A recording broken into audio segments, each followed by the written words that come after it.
la producción no puede estar por encima de la seguridad y las condiciones de trabajo. No vamos a aceptar, que se sigan perdiendo compañeros por decisiones empresariales. Parte de las declaraciones de Marcelo Rucci, vamos a ir a la nota porque está en línea quien teníamos previsto. Sí, está Facundo Cruz en línea, politólogo y coordinador general del Observatorio Pulsar de la UBA, porque a 50 años del golpe los argentinos siguen eligiendo la democracia, pero crecen las alertas sobre su funcionamiento. De ese tema vamos a hablar. Muy buenos días, Facundo, un gusto saludarte, un gusto de tenerte aquí. Como uno de los coordinadores, o el coordinador general de Pulsar, una de las organizaciones más de la UBA, pero que además de mayor crédito y mayor credibilidad, digamos, en lo que hacen. Es un tema muy importante porque además estamos viendo comportamientos sociales de lo que vamos a hablar ahora. Un gusto. Muy buenos días, muchas gracias por el contacto de ambos y por las lindas palabras del observatorio. Sí, bueno, no lo hago yo, es el trabajo de ustedes lo que logra estas opiniones. A medio siglo del golpe de Estado hay un informe elaborado por Pulsar y el CEL, Centro de Estudios Legales y Sociales, para indagar a ver cómo perciben hoy los argentinos a la democracia. Es un tema vasto, rico y seguramente de la élite política, pero también eso nos permite a nosotros, a los que trabajamos en el periodismo, ir ponderando cosas. ¿Por qué se aceptan algunas conductas de los gobiernos? Sí, efectivamente, como mencionaste, quiero dar también un poquito de contexto. Esta es la segunda entrega del estudio que hicimos con el CELS el año pasado. La primera entrega hizo foco sobre las percepciones y cómo recordamos la dictadura, 50 años del golpe. Y después la segunda mitad del estudio tratamos de abarcar nociones y percepciones y cómo ven, sobre todo, que funciona la democracia, los argentinos y las argentinas, a 50 años del golpe, ¿no? Para que todo el estudio en su conjunto dialogara y ambas entregas funcionaran un poco en espejo. Lo interesante es que hay tres lecturas, ¿no?, del informe. Algunas son más bien positivas y otras son alertas o llamadas de atención, como recién mencionabas. Sí. La primera nos dice que los argentinos y argentinas preferimos la democracia sobre otro tipo de régimen político, ya sea un régimen autoritario o bien cualquier otro tipo de régimen o la indiferencia, ¿no? Lo que son los demócratas indiferentes, que le dan lo mismo la democracia o la no democracia, y eso es una buena noticia en un contexto latinoamericano en donde muchos estudios regionales comparados están mostrando que esa preferencia por la democracia está permeando sobre todo en Centroamérica y en el norte de Sudamérica. Hoy, en Argentina, 8 de cada 10 prefieren una democracia, y quienes tolerarían un régimen autoritario o son indiferentes son una porción menor de la ciudadanía, y son números que en otros países, como les decía recién, no se ven. Ajá. Bueno, a lo mejor la Argentina sea por una cantidad de cosas, pero por una cantidad de cosas que prefiere la democracia, porque vivimos lo que vivimos, en dictadura, porque hemos superado un 2001 con un mecanismo institucional. Eso no ocurría en el siglo XX. Muchas de estas cuestiones pueden ser que hayamos crecido un poco en cuanto a la construcción de ciudadanía, que tengamos un poquito más elevada.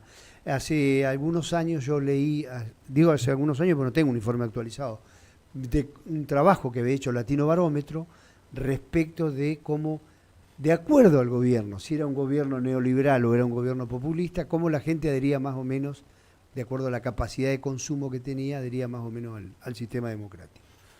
Exactamente, sí, Latino Barómetro está mostrando eso, y también lo muestra la APOP, que es otro de los consorcios regionales que también compara en todo el continente, pero justamente a esos puntos que recién marcaste me refería. Y bueno, eso nos pone en un lugar distinto al resto de cómo perciben las sociedades, el régimen político en el que tienen que vivir, que esto es algo que también se ha acrecentado bastante en la pospandemia, ¿no? Si uno ve la serie histórica para atrás, entonces ve que hay periodos en donde la preferencia por la democracia en América Latina son bastante largos.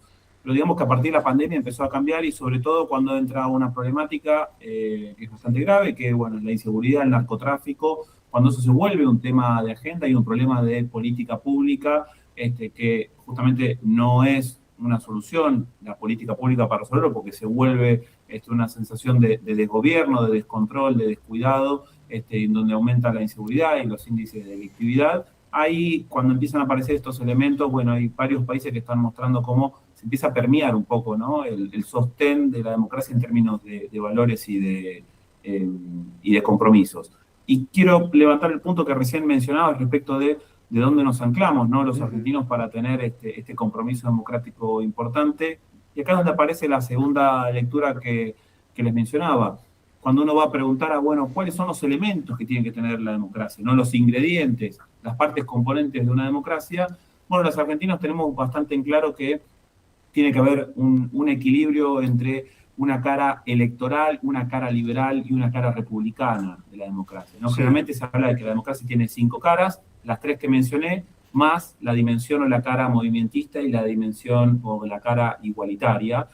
Y en términos de los componentes que tiene que tener, ese equilibrio entre lo electoral, la cara o la dimensión liberal y la dimensión republicana aparece bastante presente como los elementos que tiene que tener una democracia, porque creemos que tiene que tener elecciones libres y sin fraude, que tiene que haber libertad de expresión y respeto a los derechos humanos, sí, y una justicia independiente del poder político, ¿no?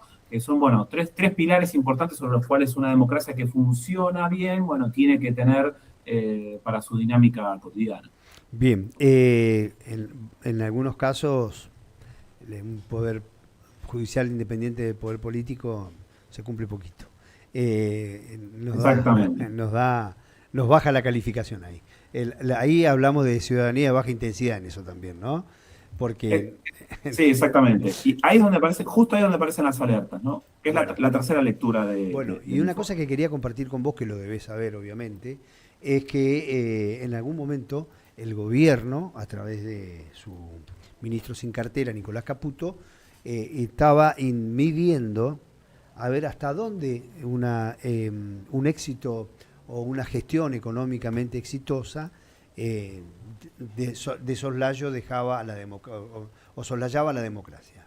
Midió hasta dónde una tentación autoritaria podía tener una respuesta positiva en la Argentina. Eso nunca conocí los resultados, sí conocí la versión.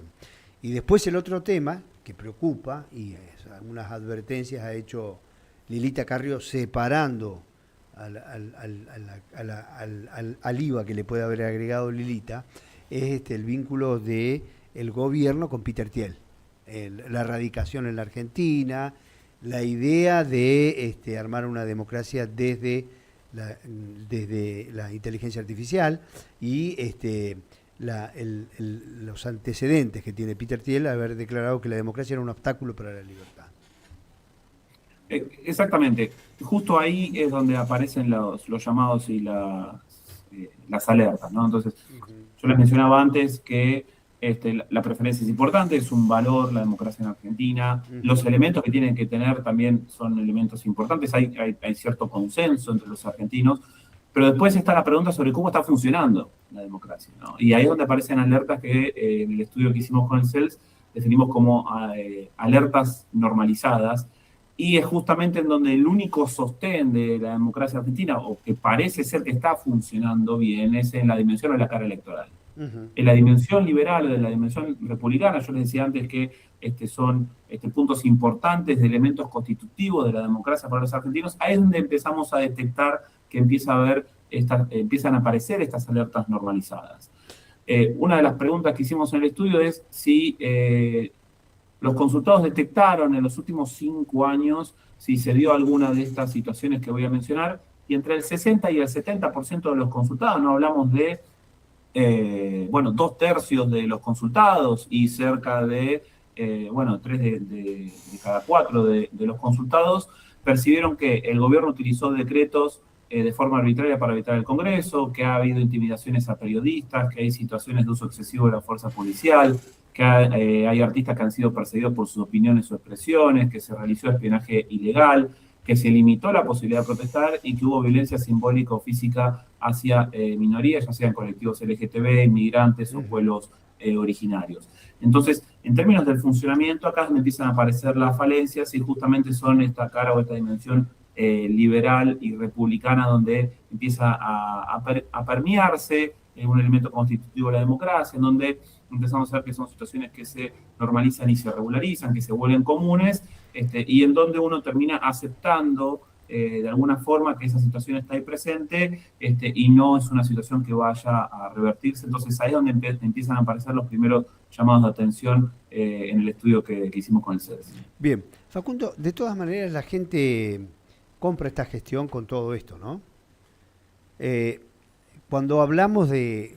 El estudio es sobre la democracia y está claro lo que nos estás contando. Pero ahora, conociendo tu experiencia, te pregunto, ¿la gente tolera esto del gobierno, estas tentaciones, estas desviaciones, este maltrato del presidente? ¿Tolera eso con tal de preservar la democracia, preservar la estabilidad, que no haya inflación? ¿Paga el costo conforme? ¿O eso no lo tiene? Bueno, sí, ahí es donde aparece una lectura más fina, que creo en términos personales que es compleja de describir por dos razones. Primero, no es el grueso de la sociedad que tolera estas situaciones porque, bueno, se ha vuelto una práctica común y recurrente que distintos sectores se manifiestan públicamente cuando algunas de las situaciones que mencioné están presentes, ¿no? De hecho, hasta semanalmente, te diría, y es parte de la agenda cotidiana que venimos teniendo, bueno, hace 3 años, por decirlo de alguna forma. Me parece el segundo punto, son sectores que se manifiestan, son más bien sectores específicos, de una proporción de la población que no es mayoritaria y que encuentran dificultades para coordinarse y manifestarse públicamente de una manera más amplia y extendida, en donde se muestre un volumen de la ciudadanía que exprese descontento con esto. Entonces, ahí es donde el gobierno nacional saca ganancias, saca un margen de ganancia, porque si ve que una movilización es más compacta y no masiva y extendida, entonces siente comodidad para continuar con este tipo de prácticas. Y eso no necesariamente hace que la ciudadanía lo tolere o lo acepte. Muchas de las situaciones que estamos viviendo han empezado a permear los niveles de aprobación y de apoyo al gobierno nacional, y eso se ve en el grueso de los estudios de opinión pública que se han hecho en este año, desde enero hasta en junio. Hemos visto cómo los niveles de aprobación han caído, el descontento ha aumentado, el pesimismo futuro también ha aumentado, y estamos entrando, porque ya está empezando a tomar temperatura el año electoral 2027, eso ha empezado a permear un poco en la base de apoyo electoral del gobierno. Eso hace que hoy el gobierno nacional esté en una situación de desventaja o eventualmente de posible derrota para el año que viene, no necesariamente, porque es un escenario que ha vuelto a estar empatado. Entonces acá es donde aparece la otra pregunta. Si la ciudadanía está descontenta, ve este tipo de prácticas como algo cotidiana, expresa su descontento sobre esto, no se siente cómoda con la situación, tampoco está encontrando una vía para canalizar eso con una propuesta política electoral alternativa que hoy ya planteó un escenario negativo para el gobierno. Y es algo que también es común y que va ocurriendo, que la opinión pública empieza de a poco a expresar su descontento y es un proceso más lento en el cual va buscando alguna alternativa más clara, con lo cual tenemos una situación que es de bastante imprevisibilidad, diría yo, para el año que viene, pero no diría necesariamente que la ciudadanía argentina acepta esta situación. Expresa su descontento, solo que no necesariamente lo hace de una manera pública y masiva, como ha ocurrido en varias situaciones de la historia argentina. Facundo, muchísimas gracias y te reitero una vez más, felicitaciones por el trabajo y muy agradecido por la participación en el programa. Un abrazo grande. Muchas gracias a ustedes, un abrazo y hasta la próxima. Muy bien, gracias. Facundo Cruz, sí. Politólogo.